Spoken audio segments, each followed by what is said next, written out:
between last time. Francis tried to be good. He had almost decided to write Tyke a note, saying he was not allowed out after dark anymore, but something happened to upset everything. It was a cold, wet Saturday morning. Mom and Dad were out shopping. Francis was drawing. He had a folder full of drawings of football games, armies, planes, and dinosaurs. He thought his mother might like to see them, so he spread them out on the kitchen table. His parents didn't come home until long past noon. Dad was in a raging temper and called his drawings trash. Mom had been crying again and went to her room without looking at his pictures. Wendy, frightened and sulky, started to pinch, and Debbie cried for Mom. Francis felt alone. There seemed nothing to do but join the gang once more. It was not difficult to slip out on Sunday. Francis sat with Tyke, Spotty, and Bonkers in the cold, dreary little shed, listening to jokes he did not understand. After sunset, the three older boys pulled out sharp knives. Francis was told to be their lookout again. He ran to the corner, passing a car parked halfway up the street. Francis reached his sentry post and peeped to the right and left. All was quiet. He stepped under the lamp and waved. The three boys set off. Only when they reached the car did they pause, lift their knives, and pierce each tire. Then they sped on, separating at the corner.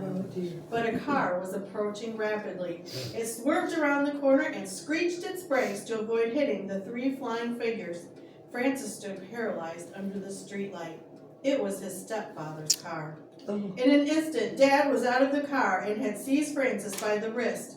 "So this is what you're up to," he said, pushing Francis into the car. "That boy had a knife. Tell me instantly what you've been doing." "Nothing," sniffed Francis. "I was just standing there and they ran past." "Don't lie to me," his stepfather said as he turned the car and drove home at high speed. He pulled Francis out and pushed him into the kitchen. "Out with some gang, probably slashing tires," he shouted at his wife. "Can't you even look after your own kid?" Then he was gone, roaring down the street. Mom sent Francis to his room because she did not know what else to do. For the next several days, things went from bad to worse. Mom and Dad quarreled constantly about some woman. Dad came home late and appeared only at breakfast. Mom went about with dark circles under her eyes. Then, one terrible morning, Mom did not come down to breakfast at all. Dad hurried Francis off to school earlier than usual. Later, when Francis rushed into the house at 4 o'clock, old Mrs. Glengarry, the next-door neighbor, was washing dishes at the sink. Wendy and Debbie were cutting out paper dolls' clothes. "Where's Mom?" asked Francis abruptly. "I'm afraid your mom's not well and has to stay in the hospital for a time," said Mrs. Glengarry kindly. "She needs to rest." Francis felt a strange loneliness. Tears filled his eyes as he ran out and climbed the cherry tree. It was just bursting into bloom like a great white tent. All was quiet. Mom could have rested here, he thought. The next day after school, when Francis reached his yard, Wendy announced, "Dad's got a visitor. Dr. Somebody. They're in the living room. You've got to wait." Francis ignored her and walked quietly into the house. The living room door was not quite shut. He could almost hear most of what they said. The doctor said something about a divorce and his mother having a nervous breakdown. He continued, "Your wife is wondering what will happen to the children. I presume you can't keep your job and look after them?" "Not really," said Dad. "I've been thinking it out. The little girls can go to my mother. Our business has a plant near her here, and I've asked for a transfer. I shall have to shut up the house for a time." "And what about the boy? Will he go too?" the doctor questioned. "I'm afraid not. He's not my boy. He will have to go into a foster home." Francis stood rooted to the spot. He had heard about foster homes. Ever since Dad had told the police about the slashed tires, Francis had been terrified of Tyke. Tyke would almost certainly beat him up in a foster home. Suddenly he knew where he was going. He got his bicycle and pedaled very fast down the path and onto the road. "Tell Dad I've gone for a ride," he shouted to Wendy. He was off, pedaling fiercely towards the farm, trying to decide what to say. He had made a poor impression on his first visit. This time, he must do better. He was hazy about farms, but there was always plenty to do, and he could help. He coasted through the village and saw the road that led to the farm. For a while, he stood at the gate, considering how to introduce himself. Finally, he set off up the path and knocked loudly on the door. The farmer opened it. Francis looked up at the large, friendly figure, his eyes filled with tears. "I've got to go into a foster home," he blurted out. "I just wondered, do you think you could possibly care for me?"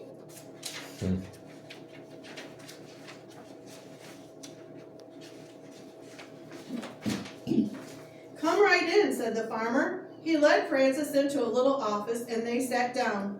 "Do your parents know you've come?" he asked. "Mom's in the hospital," replied Francis. "Dad knows I've gone for a bike ride. I've got to go into a foster home." "So you said before," said the farmer. "Tell me about it." Francis told everything. By the time he had finished, the farmer knew all about Tyke, Spotty, the telephone booth, Ram, the fire, Mom, Dad, Wendy, Debbie, and the police. It was quite a story. And when he had finished, Francis looked up pleadingly. "I'm going to talk to my wife and then phone your father," said Mr. Glennie as he left the room. When he returned, he was smiling. "Come on," he said. "Leave your bike in the shed. I'm going to chat with your dad." Francis's stepfather looked uncomfortable when introduced to Mr. Glennie. While Francis ate his dinner, the men talked. Then Dad put his head around the kitchen door and said, "All right, Francis. They very kindly say they'll have you. Mr. Glennie will take you now." Francis shot upstairs and shoved his clothes into a suitcase. He was just about to start on his toys when his stepfather appeared. "You'll only need your clothes," he said. "You can't take all that junk." "I want my toys," protested Francis, "and my stamps and my football cards." "Do as you're told," said Dad, slamming down the lid of the suitcase. Francis hurried downstairs and stuck his head around the kitchen door. "Bye, Wendy. Bye, Debbie," he shouted. "I'm going away, and I'm not coming back till Mom's better." Wendy, who had been absorbed in a jigsaw puzzle, looked up and realized what was happening. She ran to him. "Francis, don't go," she sobbed. "Oh, Francis, stay." Francis was too surprised to speak for a moment. He had always thought that he and Wendy hated each other, but now he was not so sure. "You'll be all right," he said gruffly. "You're going to Grand's. You're lucky," he whispered. "Mom will soon be better, and we'll all come back." Then he left. Everyone at the farm welcomed him. 15-year-old Kate was doing her homework at the table. Martin and Chris sat by the fire playing Battleship. Mrs. Glennie took his suitcase and said, "We'll show you your room after we've had prayers." "I wonder what prayers mean," thought Francis. They gathered around the fire in a warm circle. Mr. Glennie picked up a Bible and turned the pages. "Since it is only 16 days until Easter," he said, "we'll begin tonight reading verses that tell what Easter is all about. Chris, can you tell us why we celebrate Easter?"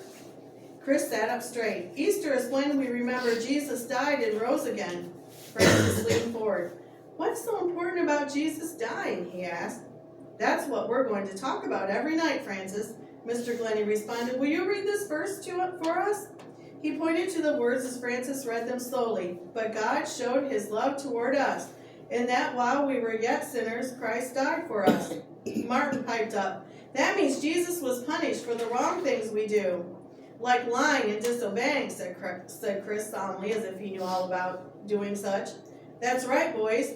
God loved us and sent his son so we would not have to be punished for our sins. When we understand and believe this, God forgives our sin. Let's thank him for that." They bowed their heads as Mr. Glennie prayed. Francis stared at the large card on the wall with the words, "God is love." He didn't understand much about Christ dying, but he could see and feel the love in this house. Perhaps it has something to do with that sign. Maybe God would help him love instead of lying and disobeying. But how did he start? That's the end of this